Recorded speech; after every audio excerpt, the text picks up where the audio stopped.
from a student at Pepperdine. You just mentioned that in order to gain power, radical Islamists will want to overcome the democratic process or presence.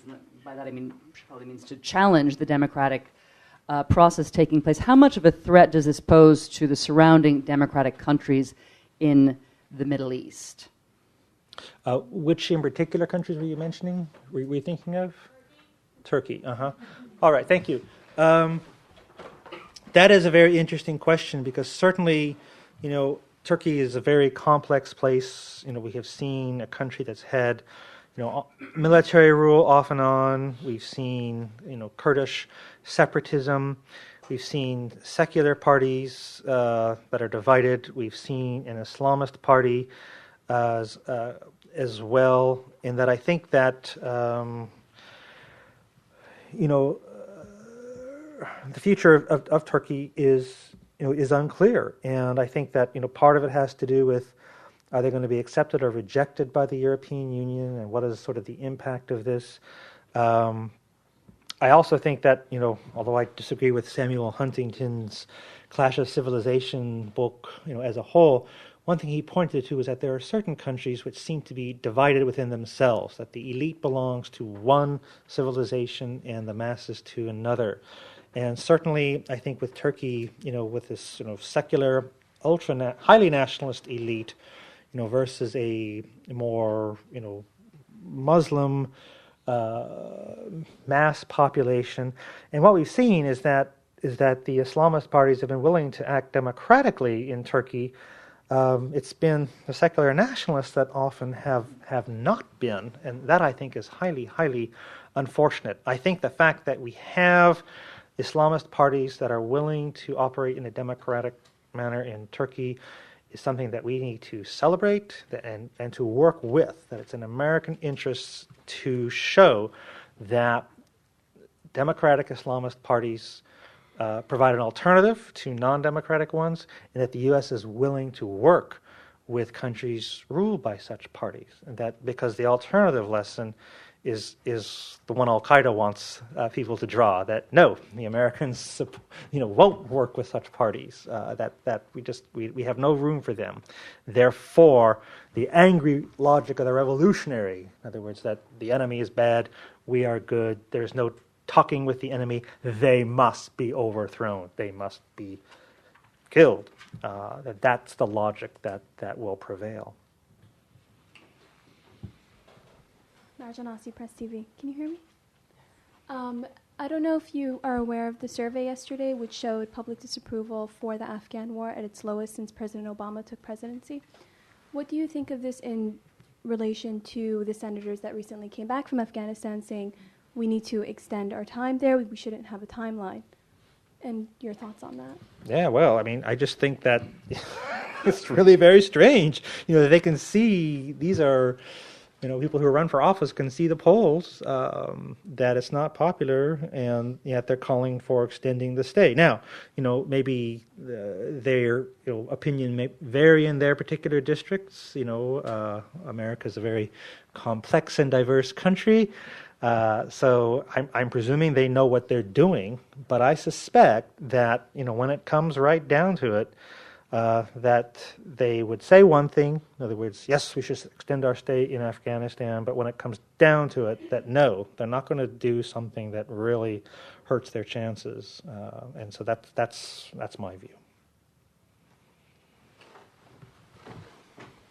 Thank you. Jerry Levigny, just a person of interest. You mentioned about your visit to Iran recently and the fact that people were more outspoken about and willing to say what they say.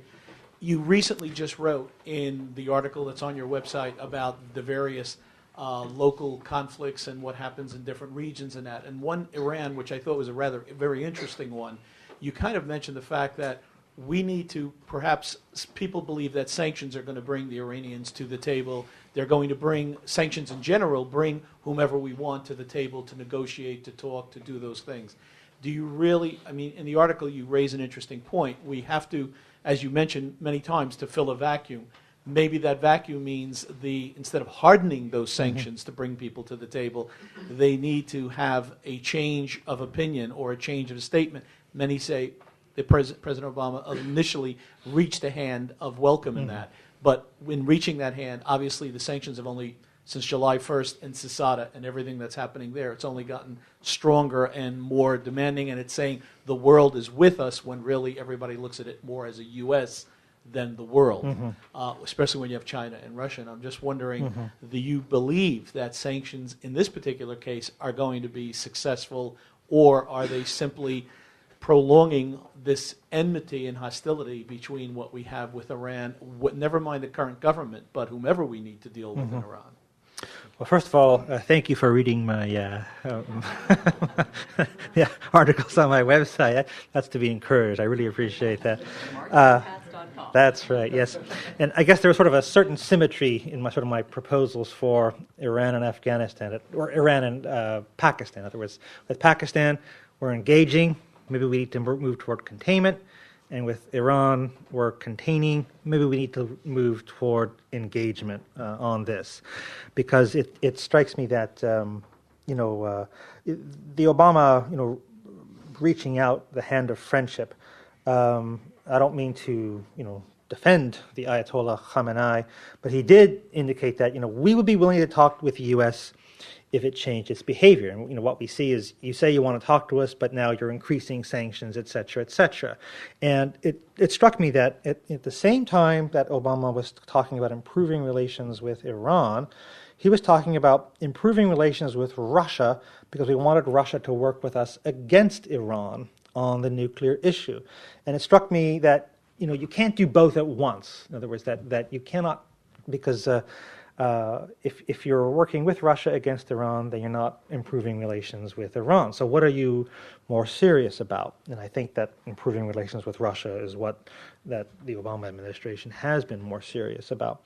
I think that one thing that just struck me about Iran is the wellspring. I mean, this is very different from elsewhere in the Middle East. The wellspring of positive viewpoints toward the U.S. And there was one person, actually a government official, who said that his criticism of American intervention in Iraq and Afghanistan was, why didn't you rescue us?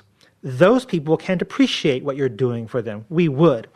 Now, obviously, that's not necessarily representative, but there is sanctions hurt an awful lot of people. And in fact, in a certain sense, I think the Iranian government is not unhappy with the U.S. sanctions policy, because it provides an excuse for the economic chaos. And in fact, although Ahmadinejad is painted as crazy, I think his policy has been really quite rational recently. In other words, he's essentially used increased sanctions in order to do what the IMF would have had him do anyway, and that is reduce these subsidies, and he can blame it on a foreign power. So in fact, we're actually helping the guy out. I think on the nuclear issue, this is the one issue that the public supports the Iranian government on. You'll recall, I think in November of 2009, it was the P5+1. The Europeans call it 3+3. We made some proposal to Iran about the enrichment. Ahmadinejad seemed to be willing to accept it. It was the Green Movement that rejected it and basically pushed Ahmadinejad to also rejecting it